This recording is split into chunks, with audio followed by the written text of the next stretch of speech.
If you need air before Kaeser comes and commissions, you might want to ask their permission.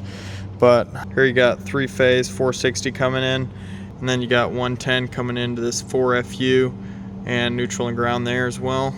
And then this transformer, they don't connect up until they commission. You see right here, no connect on this pin right here, and that will move over to whatever power you got providing. So it'd look like that for us since we got 460.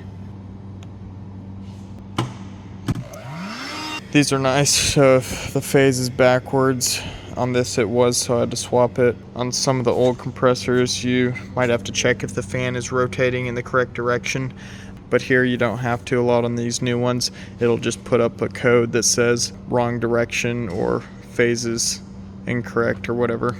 So you would just swap 2 legs on that 3-phase here.